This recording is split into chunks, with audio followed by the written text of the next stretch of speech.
everybody. I'm Anna McCollum. I'm a junior print journalism major here at Ole Miss, and it is my pleasure this morning to introduce to you Dana Points. She is currently the editor-in-chief of Parents and American Baby and the content director for the Meredith Corporation's Parents Network brands. Please help me welcome Dana Points.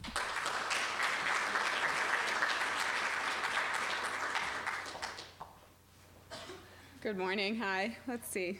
Samir. Is it possible to see notes on the screen, but not on that screen?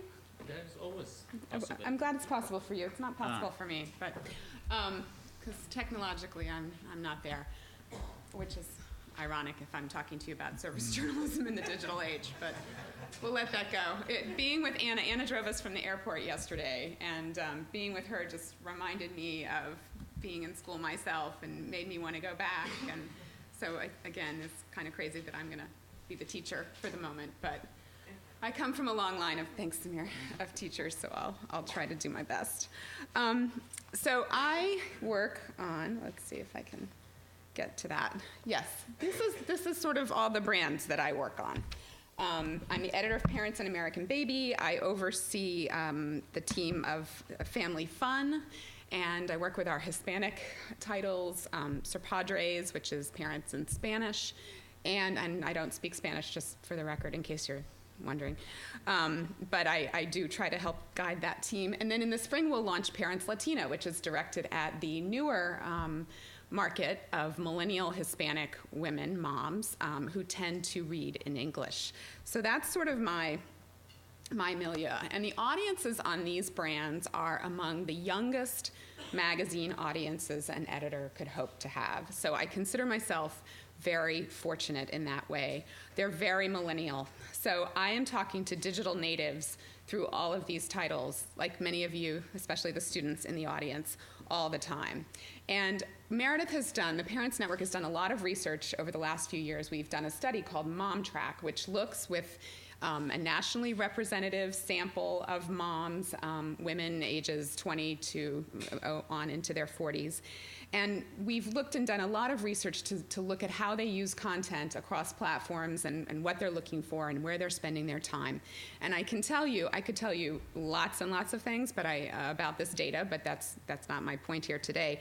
I can tell you, though, that these moms who are reading these titles have, on average, 21 different sources of news and information that they are using on a monthly basis. So some of those sources are hourly, some of them are weekly, monthly, daily, whatever. Some of them are in person, some of them are social media, printed matter, the web, etc. So that's a lot of sources. If you ever feel like your information diet is really fragmented, these millennial moms have perhaps the most fragmented diet of all. And I have an almost 13-year-old at home, so I'm examining the next generation as well. So these people are consuming content in many different ways, including obviously in print. And I'm watching them, but I've also been working in journalism since before Google started, right? 1998 when it started. So I've been really lucky. I've had a front row seat as an editor to all the changes that have happened in the last almost 20 years. And I think that, I've never been bored in my jobs. I've never felt burnt out, because even if I haven't changed jobs or companies, I have had a constantly changing, evolving role as an editor, and that's been really fun. So I feel like I'm now in a good position to try to answer the burning question that we're all asking, which is, I can get tips and instruction online, so why do I need them in print, right? And I can tell you a lot of people are asking that question, because when you Google magazines this is what you get. They're dying, they're not dying, they're not dead, they're dying, they're dead. The only thing we know for sure is that when you do use a magazine name, it is italicized and underlined. So this we can still rely on, right? So, it makes sense to ask this question, because what do we do online? We search for things, and what is magazine content so often in print? It is service. And service is that kind of information, right? So it's almost easier when you think about the magazine industry to count the number of magazines that aren't service magazines than those that are. So it is kind of, I think, my perspective is skewed, obviously, but it is a service-based industry. So when we're asking the question, is there a future in print, or what about service and digital, we're really asking, is there a future in print? And so what I would say when it comes to service journalism is definitely yes. And after all, readers and users view print and digital differently. So let's look at that a little bit. You've probably noticed that when you look for things on each platform, you kind of expect a different experience there yourself. And we are seeing that firsthand now at Meredith, because we have launched what I would argue is the first blockbuster digital to print consumer title, right? This is All Recipes magazine. I can't even keep track of what the rate base, every 3 days it seems like it's changing. But Patrick over there can tell us. 100,000, right? So All Recipes, 32 million uniques a month, and it existed digitally well before. It was a well-established brand digitally before it ever existed in print. And so launching a magazine, as Meredith has done, has allowed us to poke at the difference a little bit between the two. And what you see on the right there is a look at how consumers view the magazine, All Recipes magazine, versus the site. Some of that type is too small even for me, but what I can tell you is that the magazine is inspirational. It's aesthetically attractive, so the visual experience is important to the people.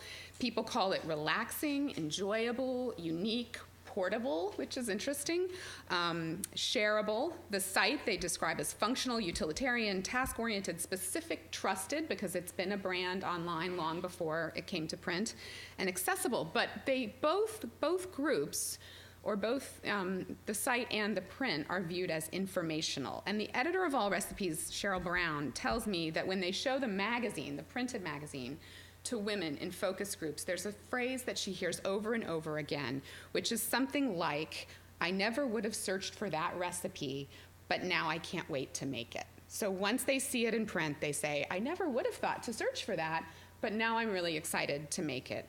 Which leads me to my next point. And I apologize, I'm missing an image there, but print brings the unexpected to your attention, right? So now we're into the really hardcore service journalism. This piece from Glamour magazine in June of 2011 won a National Magazine Award, so that's the pinnacle of our business there in terms of the awards, in the personal service category. And so this is, as judged by a group of peers, really the top of the game here. So what's in that?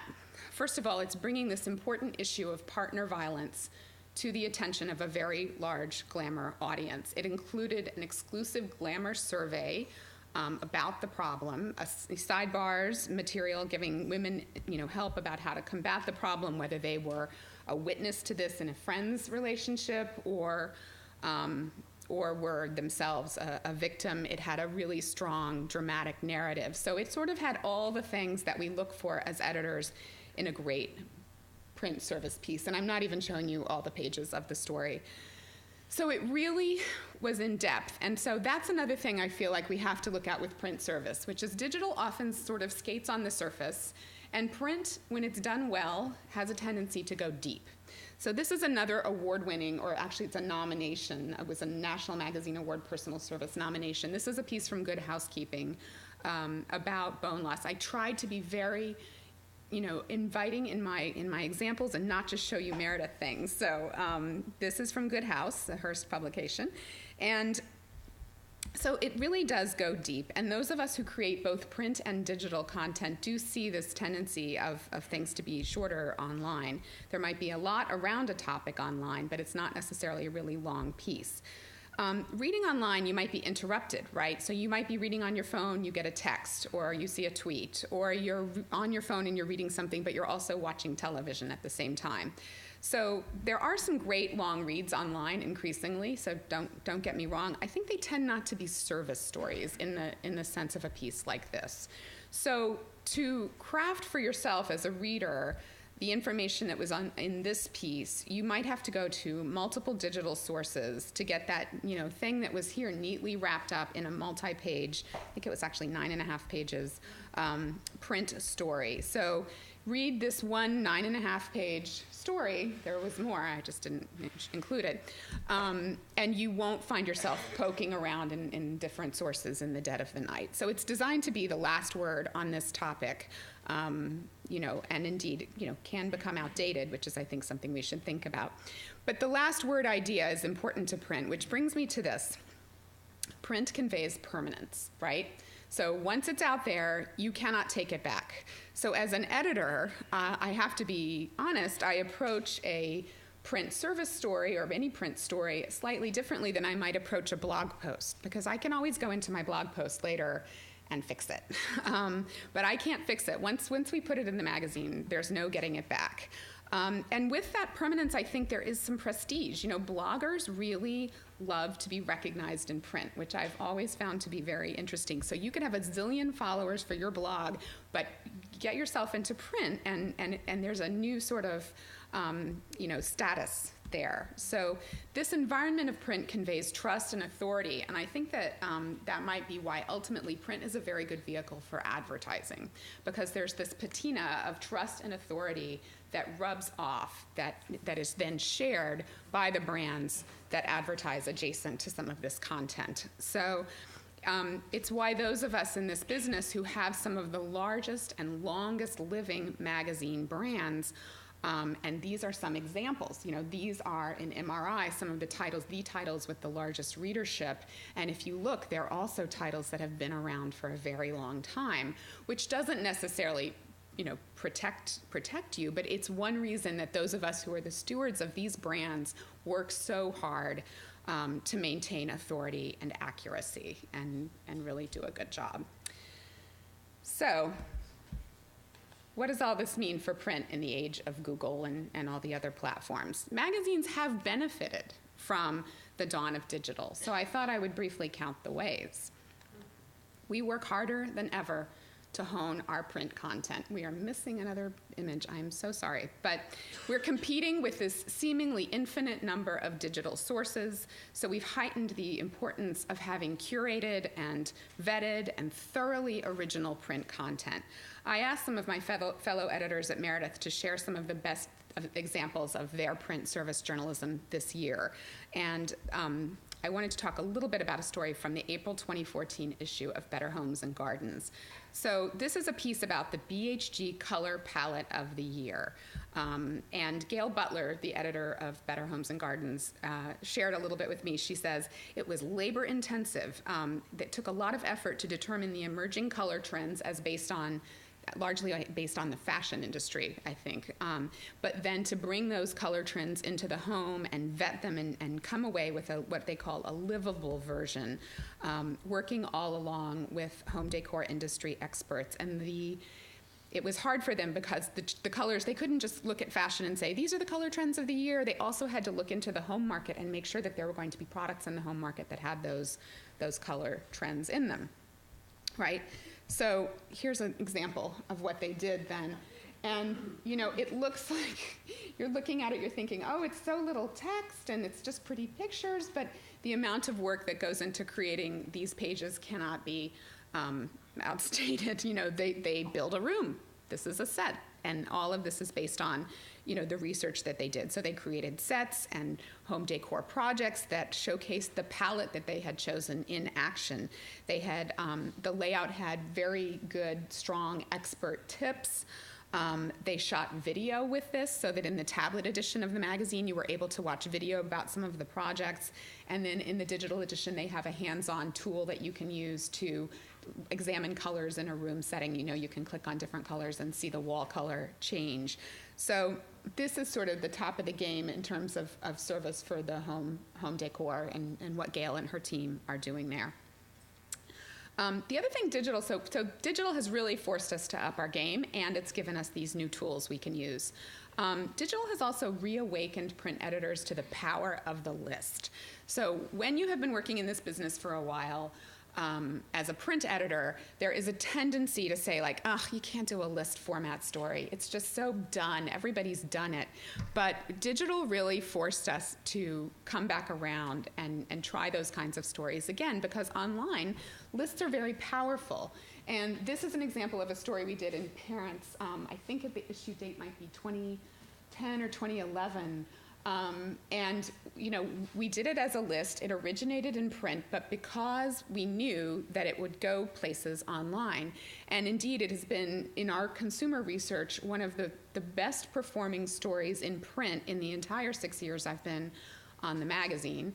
And it also has one of the highest ratings online. So, I guess we either have a lot of ill-mannered children out there, or we really like a good list. And this was a good one. It was written by a principal of an elementary school, and it was based on a letter that he sends to the parents of his students. And he is an old friend of mine, and he told me that, he sends this letter, and he later had parents and kids coming up to him saying, we posted that letter on our fridge, and, we're so grateful to have your list, and it's been so meaningful for our family. And I was like, well, let's put it in print. And we did. Digital allows editors to provide 360-degree service. So we are not just giving them service in the magazine that lands in their inbox, in their mailbox once a month. This is an example of Fitness Magazine's daily Facebook motivation moment. So every morning, if you like, you can get motivated by the fitness brand. So it's really, you can also, on the digital edition of Fitness, see the moves in the magazine come to life in a video led by a trainer. And so we really, as editors now, have so many more toys in our toolbox to play with. The editors of Parents maintain a staff blog, which has become one of our more popular blogs. It's called The Parents' Perspective. And it's just editors blogging about all the stuff that they, really things that we probably wish we could get into print, but that the timing of it is so fast, we want to get it out there. There have been some great discussions and controversies, all of that garnering traffic, of course. So it allows our print brands to be in the conversation in ways big and small that we might not have been before. Digital has also prompted, the flip side of long form, the long form and short form argument I made earlier, is that it has prompted us as print editors to provide more quick, accessible bites of content, right? So this is an example from Parents of our November Thanksgiving story, which went well beyond recipes on 6 pages. It was also what wine to drink, how to decorate your table for your kids, a fun project that the kids could make for a snack, appetizers you didn't have to cook, you could just pick them up at the supermarket. So all of that has, in the old days we might have said, Thanksgiving, 6 recipes, a turkey, and we're done. But we really have tried to pack more value into the magazine for the reader. We had 6 products that you should buy. My favorite was the one on the left, which is the onion goggles. You wear them when you're chopping onions so that you don't cry. So the next thing we have is print now I don't know what's happened to half the words, but print now incorporates more people from digital, right? So we have this whole new world of sources and experts and voices that we are welcoming to the magazine. So for the last few years now, we've handed out awards to social media stars, so people who are really strong on Pinterest or Instagram. We've seen some beautiful photography 2 years running from people who post on Instagram. And these people love to be in the magazine because usually their audience is entirely digital. So, here's the woman who was best on Twitter. If you follow her, her name is Bunmi, and she has a blog called Honest Toddler, which is just hilarious. It's written in the voice of a toddler. So the next thing we've done because of digital is we're designing stories for print with the web's new digital language in mind. So on the left you have a piece of art which was a full page in Parents print, but we created the story. Again, it's a list, 10 things you should never say to your kids. And we created the story, and when we created it, I asked the art department to think about how could they have a single page of art that incorporated the entire list in an image that would be pinnable, right? So on the right, you see what that looked like on Pinterest. And This generated a lot of discussion online. There was disagreement. There are people who think, what, you shouldn't say great job to your kid? So in the story in print and in the accompanying article that ran online, all of these terms were explained, but we started with this idea of let's make a list, let's make it pinnable. So print and digital can complement one another, right? We are constantly listening on social media. This is an example of some fishing we're doing right now in social for a new column we'll be running in Parents in the spring, where we're asking readers to complete a sentence that we start, and we will pick the best, the funniest, we will have them illustrated, and that will become the new back page for parents. And our content creators across all of our brands are monitoring Pinterest and Facebook, looking at the shares, looking at what people are liking and pinning to see what's resonating with the audience. So the other thing digital has done for us, though, it's made the craft of making magazines more important, right? So when we're crafting content that we know is for print, we're paying a lot of attention to what the experience of the reader is going to be when she holds that printed product in her hand. So that means, and this is hopefully some of the things that you guys in the journalism program are learning about, but that's the architecture of the issues overall, right? The structure, the arc of how a magazine is experienced when it's read front to back, as most magazines are. It's about the pacing of sections within the magazine. What is the change up between the big image, the texty story, the page that's like a visual hodgepodge of lots of little product images, for example. So what does that pacing feel like? There's a point in the month where we stand in front of the board and we look at the change up between stories to make sure that as the reader is turning the page and experiencing the magazine, the pacing is right, that we're not asking her to read too many long form stories in a row, for example. We're looking a lot at the visual energy of our photographs. And so I'm going to show you a lot of pages, although not all the pages, from a really big section we did in Parents last April, because I just want you to see how all of that comes together in one service package. This was a section that was focused on children with special needs, but not only designed to be read by parents of children with special needs. It was really about how we are all, regardless of whether we have kids with special needs, living in a special needs world, because there are more diagnoses now and people are not hiding, right? So we all are in a more integrated environment with these kids with special needs. So this is a lot of pages from a very long section, but we tried to combine these great portraits of children with special needs. So this is a little boy on the front. This is the child with the special need, and he's sitting on the lap of his brother. So we combined that with a big survey story that we did. This is the beginning of that report, but we did a big survey of parents with special needs kids and without, to talk to them about how they're all getting along, right, and how their children are getting along. And so we reported out that survey. We had these textured backgrounds to many of the pages, which is not something that you can really do effectively in digital, but the fabrics that were used on the backgrounds of these pages were also the backgrounds used for the photographs that we took. So the idea is if you're going to give somebody a 16, I can't even remember how many pages it was either 16 or 20, section, that it all feels knitted together into a good visual experience.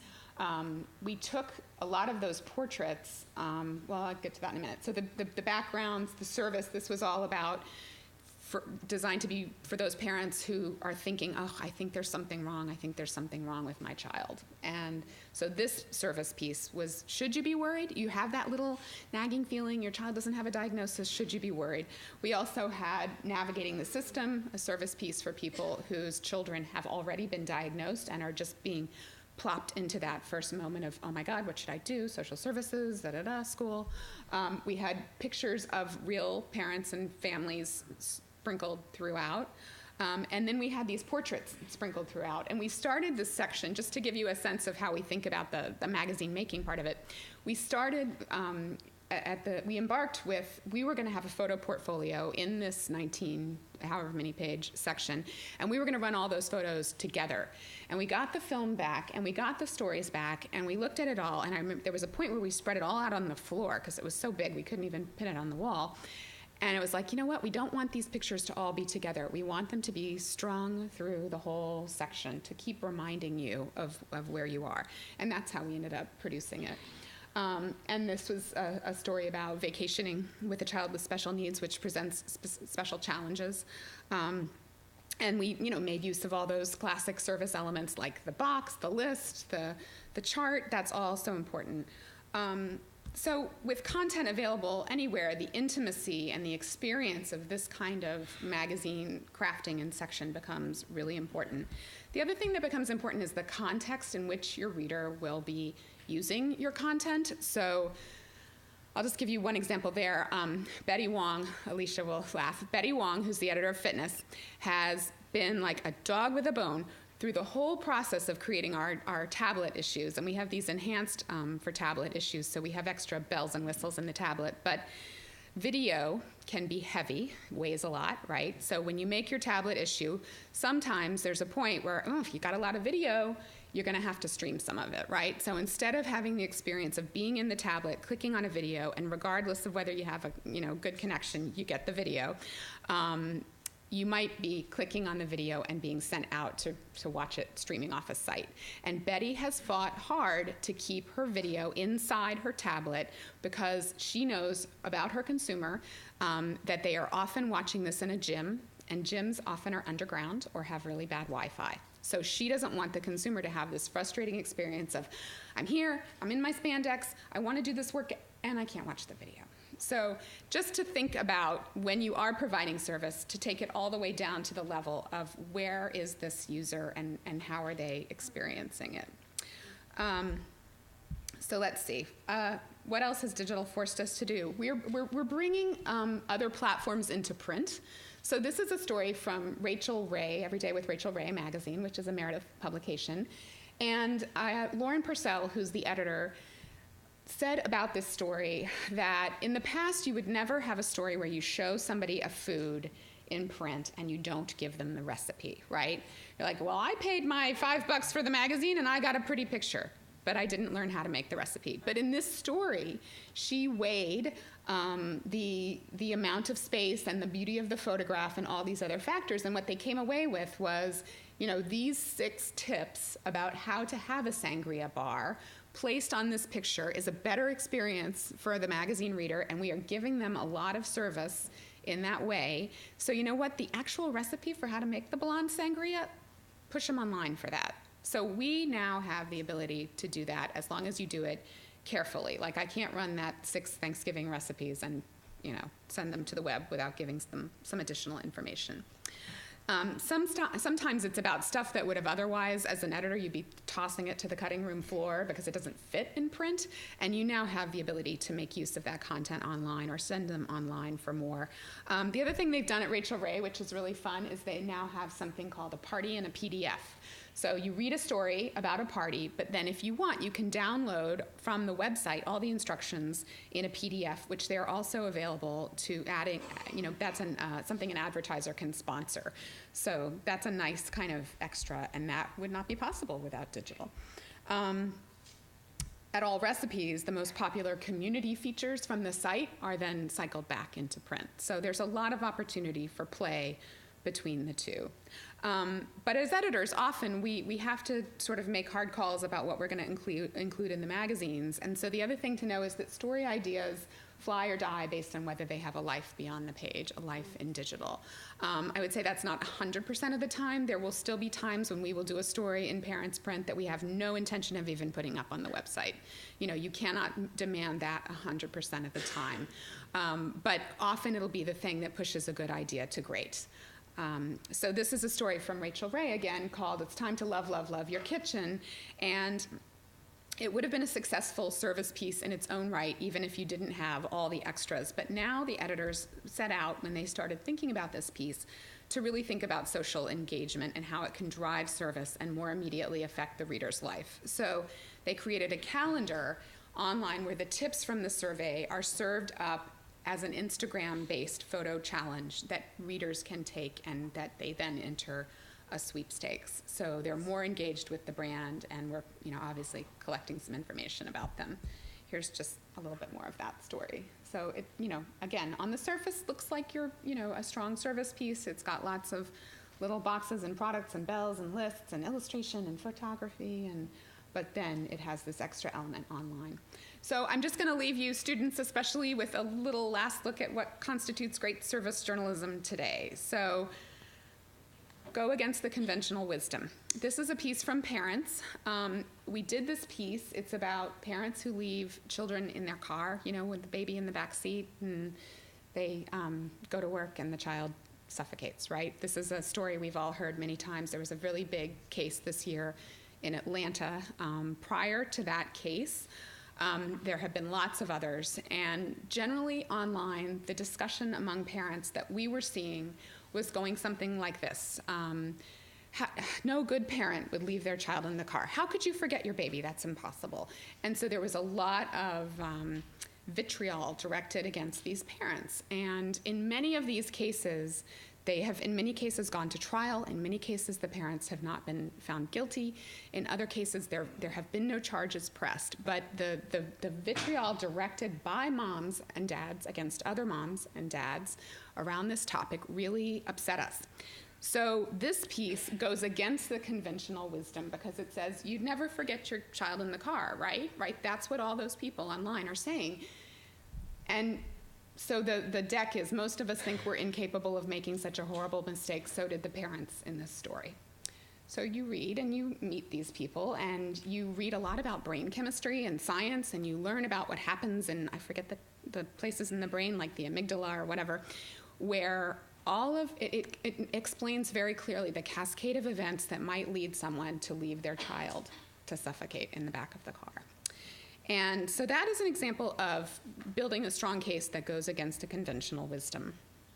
The other thing you can do is you can focus attention on and bring perspective to a topic. So this is a story, again, from Parents about the new world that we all live in as parents, where there are so many children with so many allergies and intolerances, and there's a little bit of in some schools and some communities, a little bit of warfare happening between the people who say, oh, we'll make all the peanut allergic kids sit at a certain lunch table or ban peanuts from the school, versus the parents who say, well, my kid only eats peanut butter, what am I gonna do, So what we tried to do there was explain a little bit in the way the special needs story did with the two camps of parents, explain, what is this crazy new world where we live in, where children wear bracelets that say they have allergies and are isolated at lunch tables and all this other stuff. So focus attention to something that online might be very scattered and very centered in discussion groups, but bring attention to it. Service should bring original research to a familiar topic. So this is an example of a piece from Real Simple, I think last year, that was also nominated for a National Magazine Award. It is, there have been many pieces written about women and time and stress and time management. This piece had at its core an original survey that they had done about women and time. And so I think that's probably, I was not in the room, but I think that's probably what pushed the judges to include it in the nominations. Great service winnows down a seemingly endless amount of information. I would say of all the pieces I've shown you, this is the one that's probably the most fun, and go and find it, whether you're married or not. It's from GQ a couple years ago, also nominated, again, for a National Magazine Award. It went on and on. So if you look at the deck, it was 34, you'll want to bang the cleaning lady, and that's normal, and 34 other truths about marriage. So, there's probably, 1,034 truths about marriage, and I say that because I've been married a while. But they really winnowed down to the absolute best for their reader, and they are hilarious and eye-opening and funny. It's like, a list of 5 things you should never say to your wife. It'll make you laugh. It's great. This is another story that kind of winnows down a huge amount of information. It's from Fitness Magazine earlier this year. It's called Data Crunch. So it was everything that you could possibly want to know about wearables, wearable fitness technology, in the space of just a few pages. What to buy, how they work, do you wear it as a lavalier? Do you wear it on your wrist? Do you wear it on your ankle? Does it monitor your sleep? Should you monitor your sleep? How does it all work? and then, the latest products. So again, taking this massive thing, you think, I need a wearable. Everyone else is wearing something, winnowing it down so that I don't have to poke around online. And then in that same vein, compiling and curating and using the expertise of your team to really focus in and make sense of something that often is, in this case of a story that parents did on apps, a massive, massive amount of information. So of all the apps in the iTunes store that a mom or dad or family could possibly want, we chose 70, right? So that was not an easy task. Disproportionate amount of effort expended on this story, but that is the service that we bring to the reader. If you want to lose the baby weight, what app should you use? From the first time you wake up in the morning until you go to bed at night, what are the 6 apps that are going to make a difference? What are the 3 apps that we're not even going to ask you because we assume that you have them on your phone already? What are the best learning apps that kids will love? And on and on. Which apps should you shop with? How should you consume your media? What should you do with your pets? How do you track your children's chores? And it was really fun, very labor intensive, quite a hair puller to produce, but in the end, I think a great service piece. So I don't know, Samir, I don't know where we're at for time and whether you want me to take any questions, but that is all I have formally for you.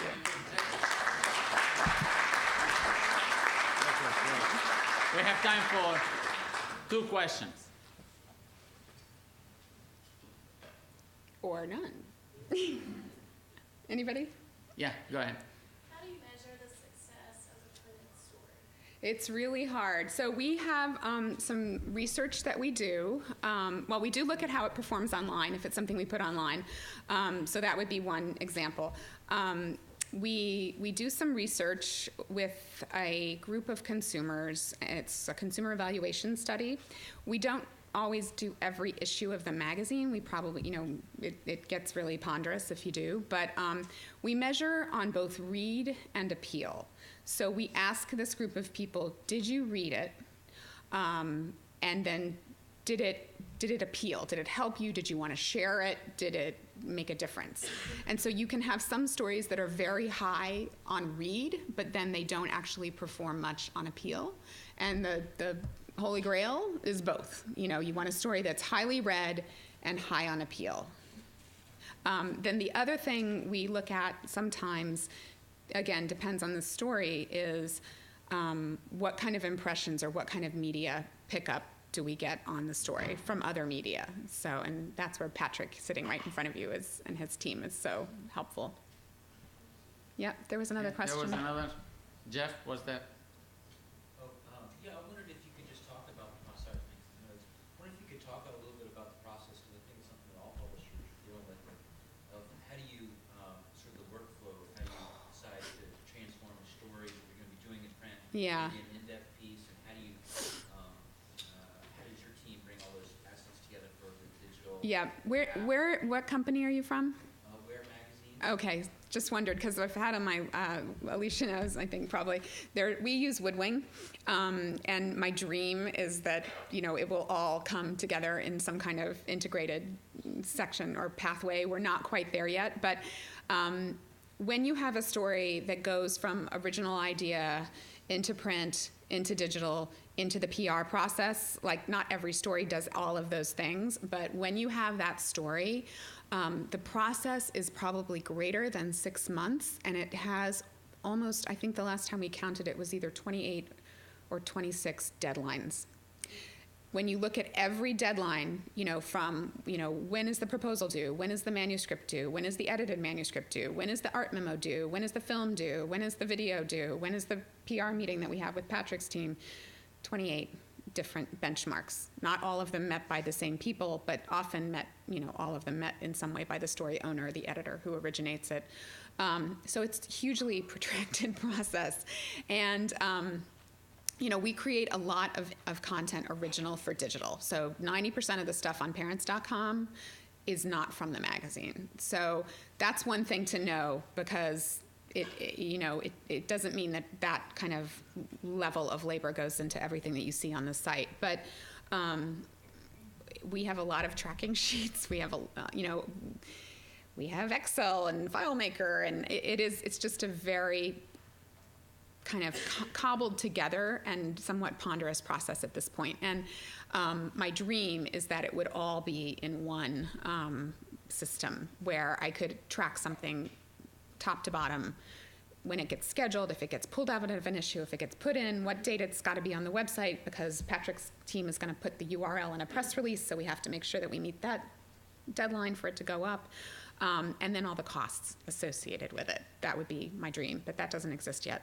And then the other thing is, we could be putting things up on the website sooner, but we would have to be really done with them. And so right now, for us, what happens is a story for print that is going to go on the site goes all the way through the final copy edits, and every fact-checking change is put in, et cetera, and then it's taken and plopped over into the tablet edition and the website. And we will get to the day, I feel confident, when the changes that happen to the story as it goes through the pipeline follow the story, as opposed to you having to wait till everything is buttoned down and then put it online. So we're not there yet. If you figure that out, just give me a call. Thank you. All right, thank you.